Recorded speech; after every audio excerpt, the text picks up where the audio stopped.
किस मुद्दे को लेकर, किस उद्देश्य को लेकर किया गया?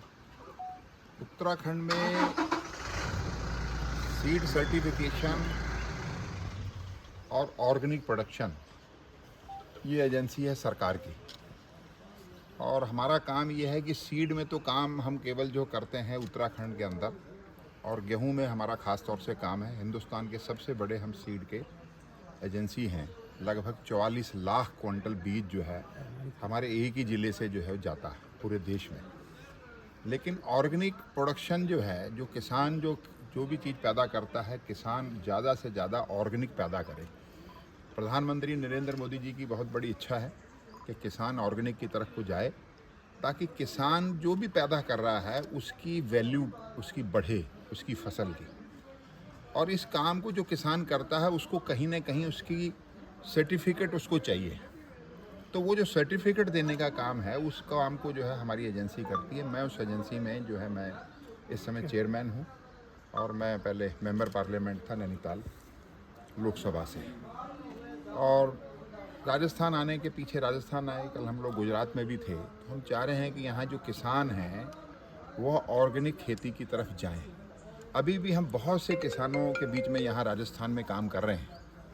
कहीं जो दाल पैदा कर रहे हैं, या कहीं को मसाले वगैरह के जो प्रोडक्ट हैं उनको पैदा कर रहे हैं, उनको सर्टिफाइड कर रहे हैं। और या गुजरात में हम जो कॉटन जो पैदा करते हैं किसान, उसको जो है ऑर्गेनिक पैदा कराते हैं। उसको पैदा करने के बाद वो सारी कॉटन जो है एक्सपोर्ट होती है।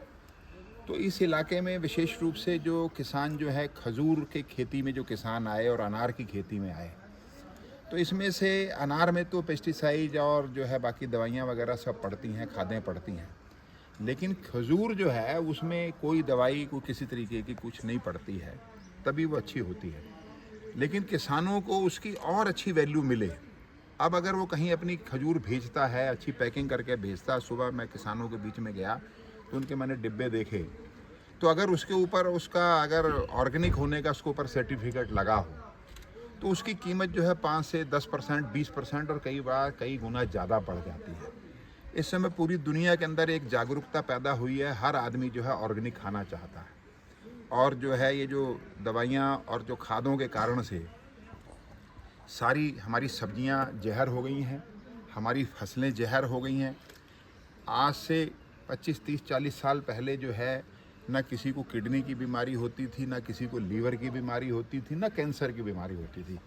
और इस समय में कैंसर जो है वो बुखार से ज़्यादा कैंसर हो रहा है। पंजाब से तो एक आध जो ट्रेन चलती है उनका नाम ही कैंसर अबोर से कैंसर स्पेशलिस्ट ही हो गया, वो दिल्ली तक जाती है। तो जो किसान खेत में काम कर रहा है, जो उसको नहीं भी खा रहा और जो उस दवाई को छिड़क रहा है, उतने भर से जो है उससे वो बीमारी हो जाती है। और आता है उसके हाथों से पैरों से दवाई चढ़ जाती है और वो लेटा का लेटा रह जाता है। तो उनकी भी ज़िंदगी खतरे में है। साथ ही साथ खेतों के अंदर जो हमारे अनुकूल जो उसमें जीव हैं, जो हम फायदा करते हैं, वो भी उस दवाई से जो है वो मर जा रहे हैं, जिससे लंबे समय तक नुकसान है। ज़मीनें हमारी बंजर हो रही हैं। तो थोड़े से फायदे के कारण से हम इतना बड़ा अपना नुकसान कर रहे हैं, आने वाली जनरेशन का नुकसान कर रहे हैं। साथ ही साथ और भी जितने प्रोडक्ट हैं, जैसे दूध है, दूध में चाहे घी हो चाहे मक्खन हो, उसको भी ऑर्गेनिक जो है सर्टिफाइड करने का काम हम लोग कर रहे हैं। सरकारी एजेंसी होने के कारण से हम बहुत लिमिटेड उसमें फ़ीस लेते हैं। और बाकायदा यहाँ खेतों में आके अगर दूध का काम कर रहे हैं तो उनको जानवरों को कैसे रखना है, क्या करना, क्या खिलाना, उसका इंस्पेक्शन करने के लिए हमारे इंस्पेक्टर आते हैं। खेतों में आने के लिए वहाँ से इंस्पेक्टर आते हैं हमारे, और बहुत नॉमिनल हम फीस लेते हैं। और मैं इस क्षेत्र इस में इलाके में इसलिए आया